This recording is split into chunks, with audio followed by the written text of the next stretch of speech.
Hello everyone, welcome. Today I want to talk about life again. Life is actually decisive. Yes, it's subtle. In the moment, whether you turn right or left, what words you say to your son or your daughter in one of those delicate moments, or to your partner, the timing of it, the words, the reason, the motivation, the motive. It's all important. And basically you either get it right or you don't. Or you get it close to right or you don't get it right. And there's only one way you're going to get it right. You know what that is? I'm talking about these subtle life things. Okay, you can, are you going to have a cup of tea or a cup of water? Are you going to wear brown shoes or black shoes? I mean, it's not important. But when you're dealing with people, see, these are very important. These are some things that you need to know. And maybe nobody taught you, or nobody said it in such a way that you really got it. Okay, first you have to understand that your conscience, your true conscience, what you know in your heart. See, there's a false conscience. There's a false conscience that misleads you, that's always been misleading you, misguiding you, leading you into tragedy, to be with all the wrong people, doing the wrong things at the wrong time. See, it's always misleading you. But your true conscience, and it often masquerades as you, or as a voice, or your own voice. And it eggs you on. See, when you're getting ready to do something that's not quite right, it'll egg you on. Oh, go ahead, it says. Nobody will know. What's the difference? Nobody will miss, what you're going to steal if that's what you're planning to do. Besides, everybody else is doing it. See? Just this one time, and then after that you won't do it anymore. See? It eggs you on to do something that's not right. See? And then after you do what's not right, then your true conscience, what you know in your heart, is wordless. It's wordless. It's what you know in your heart, wordlessly. Then your true conscience is there, delicately knocking on the door of your mind and make you aware that you did something wrong. You may not know of your conscience anymore. You're so far from it. You were close to it when you were a little child. When you were a little child, you were closer to your conscience and closer to God than you've ever been ever since. Okay? When you were a little child, you had a conscience, but now maybe you don't even know it as conscience anymore. Maybe you just know it as anxiety, or you don't even feel anything anymore when you do wrong. That's how far away from it you've fallen. Just bear in mind that your conscience, the inner light, it wouldn't feel like conscience if you had if you had obeyed it. It contains the pattern for proper development and health and happiness and joy and fulfillment and your purpose in life and even salvation. So if you fall away from it, you fall away from the perfect pattern. You fall away from what was intended for you because you want to greedily grab for something else, or grab for something else to prove yourself, or to rise to a dare or a challenge, or get even with someone, or see. So for some false value, you step away from the perfect pattern, and then you become imperfect and full of error. Okay, and you deteriorate. Remember what happened to Adam. Well, the same thing happens to all of us. The only difference is that we're born fallen. We inherit this fallen life. So it's not your fault. It's not your fault the way you were born. Okay. And so you haven't really made the choice. Adam made the choice. See, he could have obeyed God, but he disobeyed God. So he had the choice. But you've never had a choice. See? Maybe one day you will have a choice, but God has to make it possible for you to have a choice. Okay? To choose right again. Have you ever chosen right? No, you always choose what's selfish. You choose what is expedient.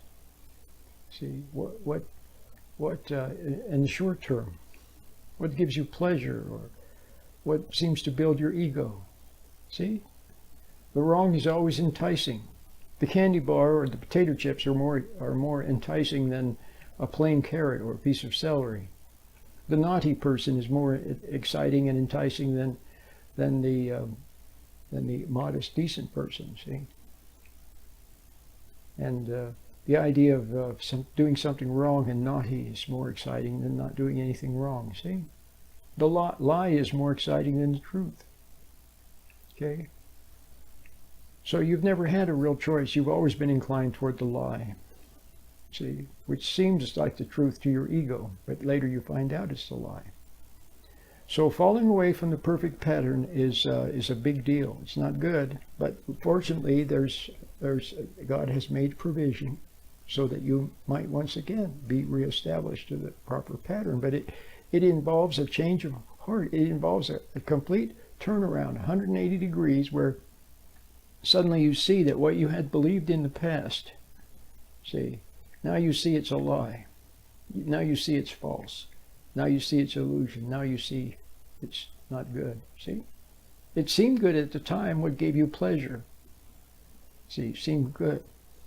What built your ego up seemed good. What put someone down that you thought had it coming, that felt good. But now you see that you have a complete turnaround. See? What comforted you in the past? What was supportive and reassuring? See, it was just reassuring your fallen self. All the love and comfort and reassurance, they were reassuring what was wrong with you. And see? And so their reassurance only made you worse. What you need is the truth, an upbraiding from the truth, like a bucket of cold ice water in your face. See, or slapping on some aftershave lotion. You need a wake-up call. And it doesn't feel comforting at all at first. See, it's comforting later. The truth is comforting later on when you love the truth. But at first it's not comforting. But that's what you need, see. So that you might be restored to the original to the original truth, which does not lie. Then you'll see that the lie lies, but the truth does not lie. And when the truth showed you the lie and tried to show you that it was a lie, you didn't want to believe it.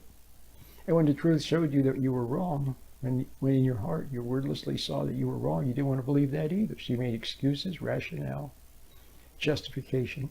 See? So now let's continue with the discussion. This is a good discussion. There's so many ideas coming to me. Okay? But I'll try to stick with the thread that I had established. One of the things that I had established to tell you about was how you can know what God cares about. And you know it through your conscience. Oh yeah, so I was laying some groundwork for you. Laying a foundation so you see what your conscience is. It's what you know in your heart. It's wordless. Okay? So when you've erred, it makes you feel bad. So now thinking about your conscience. What is it that your conscience will make you feel bad for? Let's see. Your true conscience, not the false one. Your true conscience will make you feel bad if you, will your true conscience, does it care if you spill some milk on the floor? No. Does it care if you don't get the job? No. Does it care if somebody doesn't like you? No. Does it care if you spend too much money on something? Probably not. Okay. Does it care if you get the wrong song? You download the wrong song. Does it care? No. Does it care if you spill mustard on your clothing? No. Okay? Does it care if you don't get an A on the test? No, it doesn't care. What does your conscience, what you know in your heart, what does it care about? What is made known to you with the wordless language of your conscience, of your intuition? What is made known to you that is not that it doesn't like? You know what it is? It's when you resent other people. When you resent other people, judge them, hate them, see, condemn them in your mind. When you lie to other people, when you're phony with other people, see, That's what it doesn't like. When you resent your mom, or hate your dad, or hate your brother, or resent your sister, or resent your husband. See? Or when you're impatient with your children. See? See? That's what it doesn't like. So now you know. Now you know what it is that's important. See? To our Creator. So He wants you to not resent other people, and not be phony with them, and not hate them, and not judge them, and not resent them. See? And the first begins with your own family. Don't resent your husband, your wife. See? Your dad, your mom, your brother. See? Okay, so there's a starting point for you. Okay, so now you know that God is good, and His conscience is His inner light shining wordlessly on things, and gently, He taps on the door of your mind. He never forces anything on you. Just makes you quietly, gently aware. Okay? And if you believe that what your conscience is saying to you is true, if your conscience says when you're impatient with your child, you're wrong. When you resent your husband, when you resent your mom or your dad, it's wrong. Okay? When you're phony with people. Okay? So if you see that you're wrong, do you believe that conscience is correct? Do you believe that conscience is telling you the truth? Or is it lying to you? Are you really a wonderful person? See, are you really a wonderful, wonderful person and your conscience is lying? No. Your conscience is telling you the truth. But how about those people that support you and comfort you and encourage you to resent other people, and they reassure you and comfort you when you do? See, the bartender, the marijuana, see, or supportive, reassuring people that never see anything wrong with what you do. See, are they telling you the truth, or are they lying to you? Now do you see what Christ meant when He said the love of the world makes for enmity with God? Okay? But don't resent them either. See, that's another mistake. You see their phony support and their phony reassurance. You see that it's phony. Okay, well, if you see it, that's good, but don't resent them either. Don't resent anyone. And don't resent yourself. Okay, so there's a start. So you see how you can have a complete change if all of a sudden, in the twinkling of an eye, you hear someone like me, which all I'm doing is confirming what you already knew in your heart anyway. See? But you just didn't want to admit it. You didn't want to admit you're wrong. So now can you admit you're wrong? Okay? And can you admit that your conscience is not lying to you when it shows you that you're wrong? Okay? Then how about reconcile it with conscience? Just sit quietly. Don't try to reach for anything. Don't reach for your iPhone, for a glass of soda, for music, for a magazine. Don't reach for anything. Just sit quietly and just bear the little bit of pain of seeing that you're wrong. Okay? And the pain will refine, and don't resent it. Okay? Don't resent seeing that you're wrong. Just admit it. See? And then it will refine into remorse, regret, where you regret what you see about yourself. And you'll also see that you can't make yourself better. See, you were born, like I said, fallen, born prideful. You couldn't help any of that. The world teased you, so you couldn't help it. So, see, it's a big ego trip trying to think that either blaming yourself or thinking you can make yourself good. You can't. So you feel a little bit helpless. Okay? That's all right. Feel helpless. Okay? See that you're wrong. And then you know what? That reconciles you to your Creator. That reconciles you to your Creator. And then you will see that He has forgiven you already, actually. All you had to do was receive it. You never want to receive it. You always want to run and be right, hide from conscience, and escape into all kinds of things and prove something. Now just see that you're wrong. Okay? Admit it. quietly, and let go and let God, as they say. You'll see that He has forgiven you. Okay? So salvation was always there. Forgiveness was always there. You just had to grab it, but you weren't ready. See, you weren't ready yet. Most of us aren't ready for quite a while. First, we have to go out and try to prove try our way, huffing and puffing and trying to prove something, get over on people, and make up for what we think we lost out in the world. So you didn't lose anything out in the world. You feel like you did. You feel empty. You feel like you're missing out on something. See, and then we pine for the world. We see other people seemingly having fun and having all this excitement and pleasure and everything, and we think that we should have that too. See? So we resent them, and then we resent life, and then we want to redouble our efforts to grab for all the gusto. Okay? So we all do that. Okay? Until it's like the prodigal son. Remember the prodigal son? It was no different with him. He wanted his inheritance. He could go out in the world and have a good time and prove himself. See?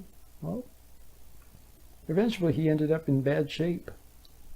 Then he saw that he was in bad shape, and he realized that he'd be better off being a servant in his father's household than what he had become. See?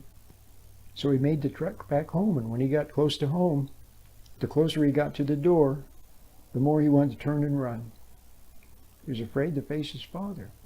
Okay? Knocked on the door. He was almost ready to run, but he stood there, and his father answered the door. And he says, "Father, I messed up, Father. I'm wrong. I see that I'm wrong. I'm sorry." And his father said, "Son," he said, "I knew you were wrong, and I knew you were messing up. I was just waiting for you to see that you were wrong and be sorry. Welcome back.